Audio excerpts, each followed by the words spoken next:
Hello everyone, welcome back to Sampath Kaluarachchi YouTube channel.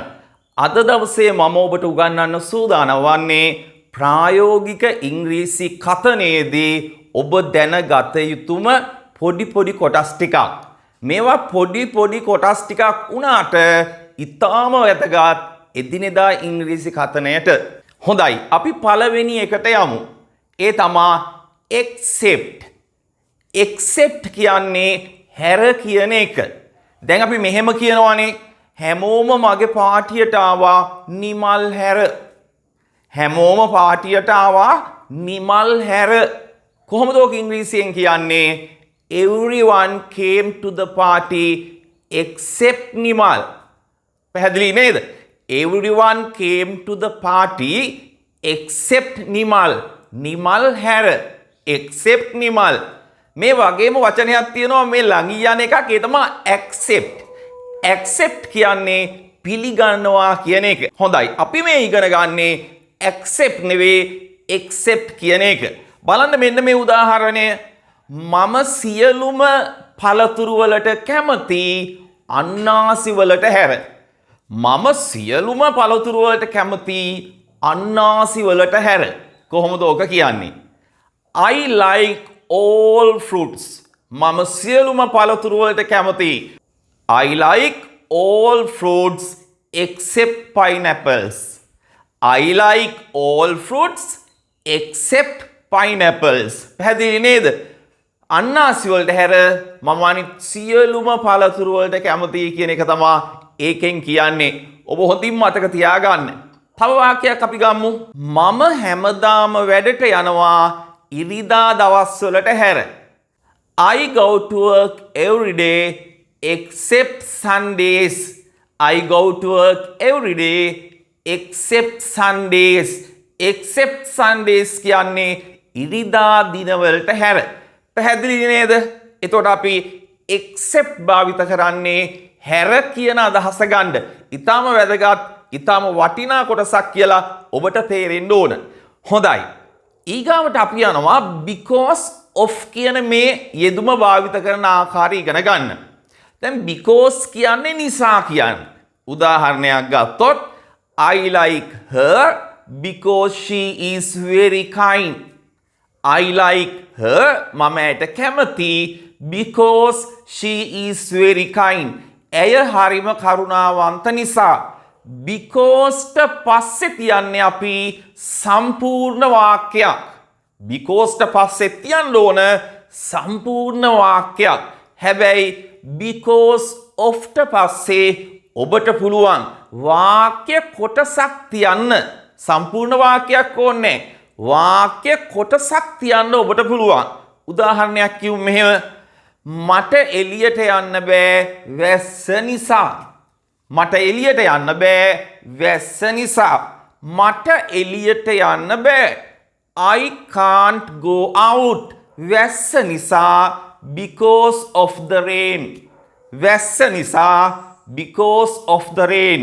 I can't go out because of the rain. පැහැදිලිනේ? හොඳයි, අපි තව උදාහරණයක් ගමු. මම මෙහාට ආවේ. මම මෙහෙ ආවේ ඔයා නිසා. මම මෙහෙ ආවේ ඔයා නිසා. come එනවා, came ආවා. I came here because of you.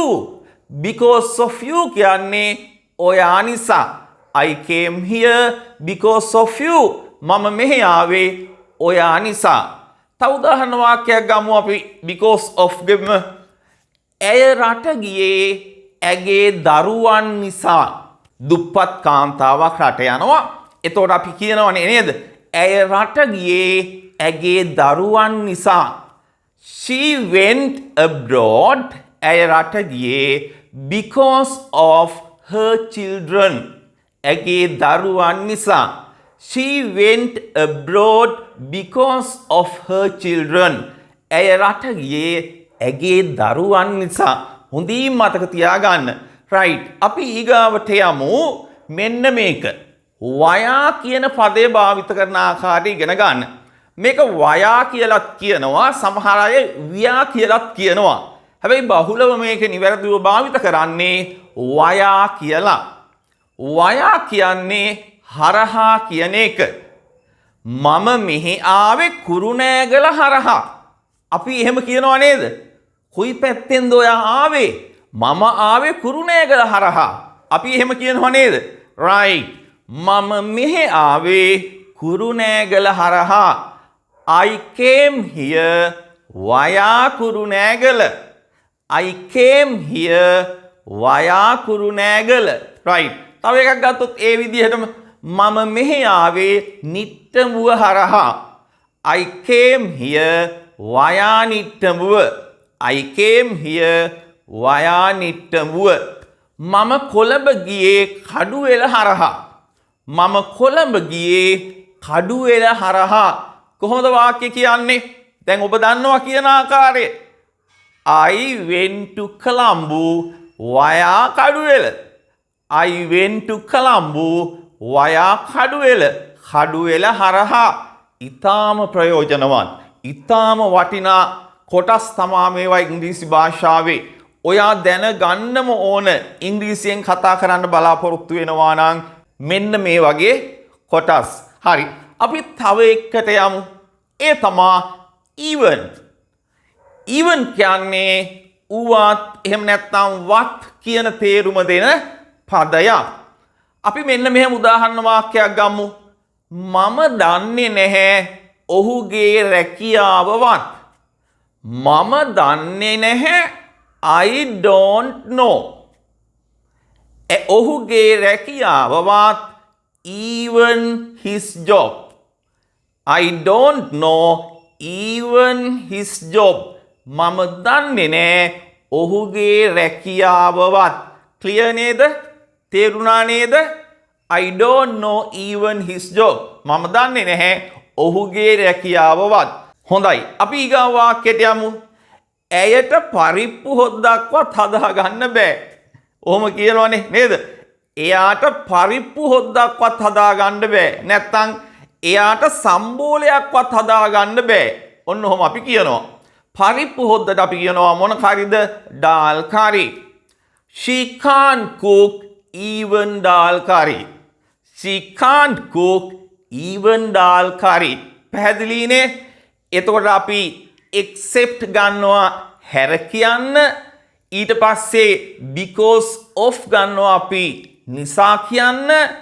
ඊට පස්සේ via ගන්නවා අපි හරහා කියන්න. even ගන්නවා අපි what නැත්නම් what කියන අදහස ගන්න. even his job. ඔහුගේ රැකියාවවත්. පැහැදිලිනේ? හොඳට මේවා හොඳින් මතක තියාගෙන එදිනෙදා කතනයේදී නිවැරදිව භාවිත කරන්න කියලා මම ඔබට යෝජනා කරනවා. එහෙනම් අපි අලුත් වීඩියෝ එකකින් හමු වෙමු. ගිහින් එන්නම්. Have a nice day. Bye.